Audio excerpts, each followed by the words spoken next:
In today's video, I'm going to give you my review and the assembly guide for the Wrecka Krew as a physical model product, right? So, not talking anything about rules, already done that. It's currently my Brutal and Cunning release day, right? So I've literally got these delivered today and built them, and this is my thoughts having built them. The reason I'm calling it part one is because I'm going to do a second set of these guys, and I'm waiting for a second box to arrive from an eBay box splitty person, right? So we're going to start with the boss knob. Now, what I want to do is I'm just going to turn on the old laser pointer. That's good. You can see that. That's fantastic. So, the boss knob. So you build this, right? You glue the two halves of the body together. And then you've got to choose whether you're building the guy with the two pistols or the guy with the hammer and the pistol. I built the guy with the hammer and the pistol. I'm not sure that was the correct choice in the end. I decided this is what I was going to do because I watched Glass Half Dead's review. And he was like, yeah, definitely the hammer guy. And I'm like, the hammer guy, especially into the current meta of elites, is going to kill the Marine in 3 hits, which is pretty good. But with the rocket pistols, you could shoot, charge, and fight. So, but I guess if you're killing in combat, you can charge, fight, and then hopefully use your third APL to shoot somebody else or do a mission action or something like that. So this is what I've gone for. I'm going to do the rocket guy with the second box, but the reason I didn't wait for the second box to arrive is because I'm hoping to get this first half built and fully painted to take them to the Warhammer World 2-day kill team event that's in the second weekend of January, right? Which is going to be hard to do because lots of commitments for Christmas coming up. So, big thing here, first of all, here where it says number 7 and it's lit up in yellow. So you see this all the way through. There's another example down here, but you'll see on this hammer it is lit up as 6. In the instructions, I didn't photograph that page. There is no part number 7. This is referring to interchangeable parts. So, for those of you not familiar with Games Workshop's instructions, these yellow sections are saying this is an interchangeable part. So, where it says interchangeable part number 7, there's a page on the previous slide that basically says all of the hammer, like the actual bashing part of the hammer. There's like something like 9 different designs for that bashing part of the hammer, and you can glue whichever one on that you want. There isn't a special one for the boss knob even, so we stick that on. And then other than that, it's a really simple guide to put together. Notice when you get to the head, there's very clearly a specific head, which is the one I've used for the close combat guy, where he's got like a metal hat on top of his head, and then the alternate head for the guy with the 2 rocket pistols. He's got some bionic eye targeting bits, and the same with the banner pole. Okay, so again, it doesn't spell this out to you, but if you've got a brain, you'll work it out. Okay, that the one that's clutching a bullet is designed to be, or maybe it's supposed to be a rocket, right? But it looks like a bullet to me. But the one that's clutching a bullet is supposed to be for the ranged version, and the one that's just empty and has this little extra shark's tooth, or probably a squig tooth, right, looking thing, is supposed to be for the more melee guy. You know, you can do what you like, but I like to follow the rules. That's just my personality type. Okay, so that was the boss knob. Aside from this weird 7, which should be a 6, nothing to report. I will say, like, these errors in numbering are going through more and more common on Game Workshop instructions. I think it's probably if they're working them too hard and they're working to a really tight deadline. Okay, so then we go on to the Rocketeer / gunner / fighter, so the second model in the instructions. Now, controversially, and I can't blame Andy for this poor choice because he said to build the Rocketeer. This is just me. I'm going to go for the all melee skew build, right? So I decided, nah, I don't even want the Rocketeer, I don't even want the range specialist. I'm going to go for a fighter. So I was following the instructions for the fighter. So you go through and you build the standard orc up to this point here, right? And then you go through and it's like, well, if you want to build the sort of the Rocketeer, that's the blue instructions. If you want to build a standard gunner, that's the yellow, the pink instructions. And if you want to build the fighter, that's the green instructions. So obviously when I get my second kit, I am going to build a Rocketeer. and I'm going to magnetize. So these options here on the Rocketeer are actually different war gear options, but that'd take a magnet nice and easily to swap between these two if you wanted to WYSIWYG. And if you don't care about WYSIWYG, like, your opponent's not going to know or care, like, oh, I know I glued a pulsar rocket onto my Rocketeer, but actually he's got this other thing. He's the only model that can have a different weapon, so it's not really a problem. I'm noticing now I'm looking at this picture, there's a pretty bad mold line running, and I kind of got a bit of it here, but it kind of runs... Now this is really annoying, Games Workshop. Like, there's a mold line here and it runs across the fingers. I can get that, but it runs like in all the tooth grooves on the circular saw.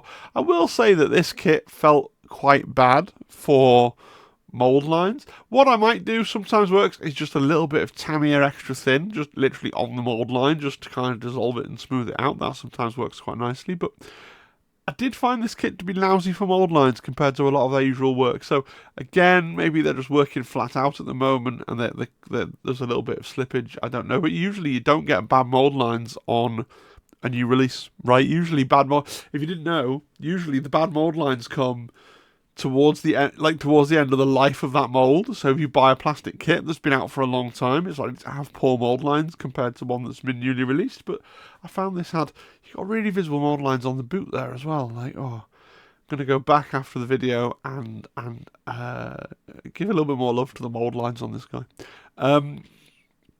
The only other thing to note, and I'm going to say this a few times, the gunners.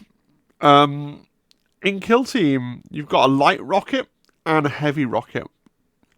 You don't have in the kit the options to build them all with light rockets or all with heavy rockets. You have to kind of go with what they give you. Now, I'm hoping, because I'm getting a second kit, and I want to build from that 4 gunners, and a Rocketeer, and the boss with the pistols. I'm hoping to be able to use the spare light rocket arms and guns from this kit on that kit to avoid having to build any of the heavy rocket. You'll see what I mean in a minute. But this guy, I shouldn't say the gunners, right? This guy, the Rocketeer, if you build him as a normal gunner, he has to have a light rocket. The Rocketeer can only have a light rocket, like in his rules profile, but the light one's the one you'd want, right? So I'm going to look at the Crusher, who could also be built as a gunner and a fighter. And if you look, this is what I'm saying. So the alternate build for this particular miniature, if you build a gunner, you don't get the choice of a light rocket launcher. You have to have a heavy rocket launcher. So I'm going to try and do an arm swap with some of the light rocket launchers that I haven't used. Hopefully that's workable. We'll see, and that's why there might be a part 2. The other thing that I think is interesting to note on this kit is that, like I was saying about the vaguely random interchangeable, the actual sort of violence plate on the edge of the hammer, the Crusher uses 2 of those. So aesthetically, you want to make sure that your Crusher, you have 2 that you think look cool together on the one model, because about half of them are round and about half of them are square. And personally, and I agree with the person that built this for the box, the round ones look better on the Crusher. You could have 2 square ones, that would look kind of cool. I think 1 square one and 1 round one would look dumb, but you might think it looks extra orky. Like, your mileage may vary, but like, just be aware when you're building, like, I couldn't do the exact ones they'd used, because I'd chosen to use one of those round ones when I was building my boss. So this is a round one. They've built him as stock with a square one, but I generally found the round ones more aesthetically pleasing. Did a square one there, thankfully. So yeah, just bear that in mind as well. But yeah, the heads as well is worth talking about. So there are 2 kinds of heads on the sprue. Ignore the boss knob. He has bespoke heads, right? For all the other orcs, you've got heads with the metal hats and the iron jaws, and those are designed for the fighters, so I've used all of those heads. You also get enough heads to do them all with bear heads, and the bear heads are kind of designed for the gunners, right? You get 6 of each, so you get to look at the sprue and decide... if you're doing all fighters, which one are you not going to use, which is what I've done, and if you're doing all gunners, which one are you not going to use, right? So 2 of the fighter heads cover the eyes. Now, I want to try and paint as much green orc flesh on these models as possible, because I want to be able to show... That's going to be one of the more interesting parts of the model, where I show some painting skill, right? So I didn't use one of the 2 hats that covers the eyes, but had to use one because of the numbers of heads, and I decided that this specialist was probably the one where it made sense to give him that really enclosed sort of helmet look, right? So another thing to bear in mind there. Other than that, no real concerns, other than to mention again, if you build this gunner by the instructions, you end up with a heavy gun, which is not as useful for kill team. At the moment, the meta could change, right? Then we've got this guy who can build the Demolisher, or a gunner or a fighter. Interestingly, the instructions for the Demolisher and the fighter are almost identical. You're just putting a different bit on the end of the hammer to either make the hammer or the Demolisher rocket. This is where, for the gunner, you get one of your nice light rockets. So if you're looking to build those light rockets, here it is. Now, again, if you're building out of one box, you're definitely going to go for the Demolisher. The Demolisher is really cool, probably one of my favourite orcs on the team. But if you're going for that second box, like I'm going to do, this is where you get another of those light rockets, okay? I don't think there's any much to point out on this one either, okay? But again, these were really quite easy models to put together. You know, they're really chunky connection lines because they're really orcs, and they're really quite thick. But yeah, just quite a lot of mold lines, and I'm looking... These pictures are quite enhanced as well, so they look much better to the naked eye, if I do say so myself, right? Moving on, we're going to look. So now we're into the last 2 who can only be built as gunners or fighters. Now, really, unfortunately, this guy, which I think is the worst sculpt in the box, personally, he can be built as a gunner or a fighter, but if you build him as a gunner, he has to have that heavy gun, unless you're going to go off-piste. You're going to put different arms on different bodies, which... It's definitely going to be possible because they're shoulder joints, but it's whether it will look like the angles of which way the head's looking. I need to really fiddle with the kit, which is why I might do a part 2 to really try and understand like how easy it's going to be to not just... Because we're not interested in making it look like the right thing from a playing piece point of view. We also want the miniatures to look good, look like it's looking in the right direction, all those kinds of things. So just bear all that in mind. I just don't like the one-handed pose. I don't like the way this hammer is so low to the ground, but that is the sculpt. Yeah, my least favourite one in the box.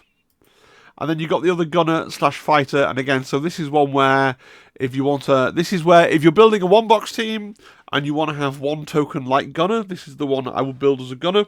But honestly, I am liking the idea of certainly getting my first couple of games in with the full close combat skew. So 3 fighters, right? The 2 fighter specialists and the combat-based orc, because I think that'll be pretty...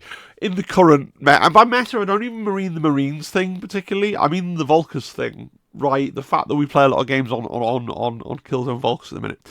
You know, in 10, 11 months, we're going to get Season 2 of this edition, and we're going to get a new Killzone. And that may then mean that if you're playing this sort of team then, you know, because these Assembly Guy videos last a long time, you might be like, what's he talking about? Like, heavy guns are great. You always take one, get it up on that vantage point, see over all the light terrain. Right now, at the tail end of 2024, we're not playing on boards that have almost any light terrain, right? So just bearing all those things in mind, which is why you're going for the close combat or the mobile shooting, okay? And then finally, you're going to build your squigs. Really simple. They just kind of go together. And that's it. You know, so relatively short video. Okay. I had great fun building these. I don't, because I like that I do this content and people come to my channel and enjoy it. But so what I'm going to say is kind of stupid. I really wish that the people that got the stuff early from GW would do this kind of content where they actually review the experience of putting the thing together as a thing in your hands with the instructions and stuff, but people don't like that. But loads of people have said they really enjoy these videos, so hopefully you're enjoying this one. I'm always unsure of them. It's kind of a low effort video, if I'm being perfectly honest. Like, let's get real. The video I'm not doing is the next faction review, because the faction reviews take ages, and I really have to engage my thinking meat, and I'm tired. It's nearly Christmas. Whereas this kind of stuff's just it's pretty trivial to do. So, but people have said they enjoy it and they get good views. So splendid. So I'm grateful for building them.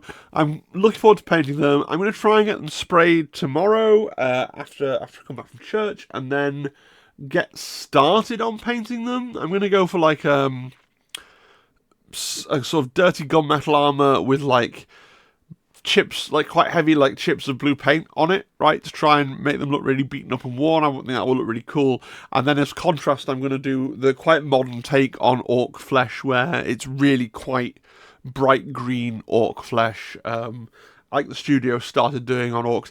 I think that'll look nice. And then probably just like brown leather bits where there's leather. That's probably about it. Like, I'm sure more stuff will come to me as I'm painting them, but that's the vague plan that I have sketched out in my head. These are going to be the basis of the next Tabletop Impulse Hobby Challenge, so that's going to officially launch on New Year's Day, but this would be a totally valid... If you're on the Discord, then you already know what the challenge is likely to be. If you've been in live streams, you already know what the challenge is likely to be. This is certainly going to be the basis of my entry, but I'm going to try and get this half done quite quickly, and then I'm going to do the second set of miniatures that I want to do. So it's going to be twice as big as just it. Well, not quite twice as big, because I'm not going to build 2 more squigs. And I'm going to eventually do a display, but I'm not... It's kind of annoying, because I'm going to go away to Warhammer World, hopefully with what you see on the screen now painted to a standard, like painted fully. But ultimately, I want the team to be... I want the roster, as it were... Do we still say roster? I want the pool of models I could pick from to be twice as big, with the display board that I 3D print and all the usual stuff. But I won't have all that done, just with Christmas being in the way. But that is the plan. And then that's it, really. So thank you to all my members. You know, people that pay money every month for some reason, because they love this. I don't understand it, but I'm thankful for it, okay? But especially to Compendium Lover, who is subscribed at the highest tier and therefore gets a shout out at the end of every single video. If you're not subscribed, please subscribe. Even if you never watch another video, it costs you nothing, and it just pushes that number up a little bit more, which is a good thing. You know, join the Discord. Discord's a great community. Watch videos, that's lovely. Press the like button, leave me comments, and if you really want to help even more, you can look into YouTube membership. That is also an option for you. If you click on the join channel button, it doesn't immediately debit your account, right? It takes you to another screen where there's another video that will run through what you actually get. It's not much, but it's not nothing, in exchange for your monthly monies. Alright guys, thank you so much, and I'll see you again probably tomorrow with another video about something or other. I need to make all the videos that are going to go up while I'm away, and so far I've made none of them, so wish me luck. Alright, see you guys, bye bye, bye bye, bye.